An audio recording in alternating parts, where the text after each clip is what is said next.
ஆயுர்வேதம் ஒரு பொக்கிஷம் நம் ஆயுள் நீட்டக்கும் அற்புதம். Doctor Srivarma's. Honorable members, we have come to the conclusion of the 269th session.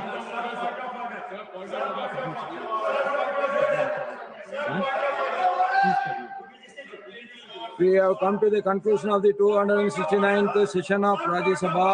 I once again thank all of you for electing me as the Vice President of India and Chairman of Rajya Sabha. The session which ended today was very productive one. I hope that in the coming sessions also we will have more fruitful debates. As we bring the proceedings of this session to a close, I wish to share some reflections on the work done by the August House in this winter session. The 269th session of the Rajya Sabha holds special significance for me as I chaired the Rajya Sabha for the first time after assuming the office. I once again express my profound appreciation and gratitude to the Honorable Prime Minister Sriman Narendra Modi ji, Ministers, Leader of the House Shri J.P. Nadda ji, and the Leader of the Opposition Shri Mallikarjuna Kharge ji, and all members who offered their felicitations to me. The warmth and the affection in your felicitations proved a source of great encouragement for me as I sat down discharging my constitutional responsibility as the chairman of this August House. Honorable members, in my first address to the August House, I had sought your cooperation for the smooth functioning of the House. I have urged you all to use every parliamentary device, such as questions, special mentions, 0-hour submissions, and others with sincerity. I am very happy that honorable members cooperated with the chair to complete a significant amount of business during this winter session. I am pleased to mention that the House gave its consent to sit late or skip lunch recess on 5 days to transact the business. The 269th session was distinguished by some remarkable achievements. The session witnessed an unprecedented number of 0-hour notices, with an average of over 84 notices issued per day, nearly a 31% increase as compared to the preceding two sessions.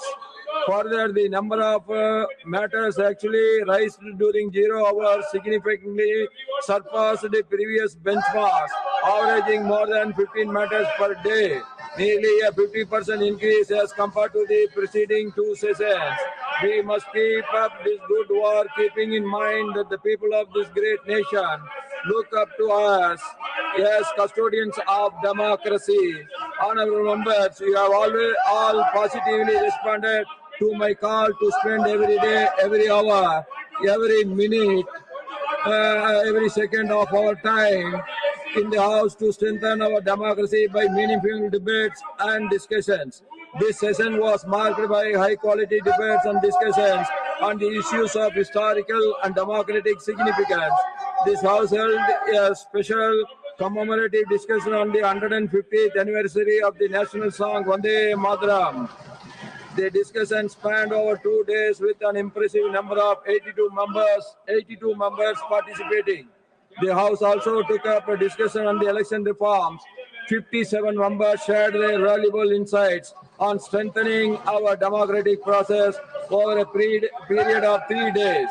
Honorable members, this House also transacted important financial and legislative business during this session, engaging constructive debates and active participation on several key bills. The House passed returned 8 bills and adopted a statutory resolution regarding the Water Prevention and Control of Pollution Amendment Act 2024, which saw overall participation of 212 members. Honorable members, the vibrancy of our parliamentary democracy is often best reflected during the transaction of the private members' business in the House. I am happy to note the enthusiasm shown by the members in this regard. A remarkable number of as many as 59 private members' bills were introduced during this session. In this discussion on one each private member's bill and resolution, 22 members participated. Overall, this House functioned for a total of about 92 hours. The productivity of the session stood at 121%. I had occasion to give a comprehensive ruling clarifying the contours and scope of Rule 267. In this session, we had the opportunity to raise 58 starred questions, 2080 our submissions, and 87 special mentions. I extend my appreciation to the Honorable Deputy Chairman and the members on the panel of Vice Chairpersons for assisting me in conducting the proceedings of the House. I acknowledge the untiring efforts of the Secretary General and his team of dedicated officers and staff to ensure that the session runs smoothly. I also thank print and electronic media for covering the proceedings of the House and keep the public informed. Disturbance created during yesterday's sitting by opposition members by shouting slogans, displaying placards, disturbing the minister replying to the discussion, tearing up papers and throwing them in the well of the House, showed conduct unbecoming of members of Parliament. I earnestly hope that the honourable members would introspect and not repeat such unruly behavior in the future. Honourable members, we approach the festive season and the turn of the year. I extend my heartiest greetings and best wishes to all the honourable members and their families for Christmas and the New Year 2026. I also extend my greetings for the upcoming harvest festivals of Lohri, Magar Sankranti, Pongal, Mag Bihu, Baus Parbo, Kale Gawa, Sugi Hapa, and Mahasaji, Uttarayan, Sakrat, Mahamela, and Betha Bandua, and other festivals during the coming days. Nandri, Vanakam, don't shout. Jai Hind, long live Mother Bharat. Now the national song.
The House adjourns rainy day.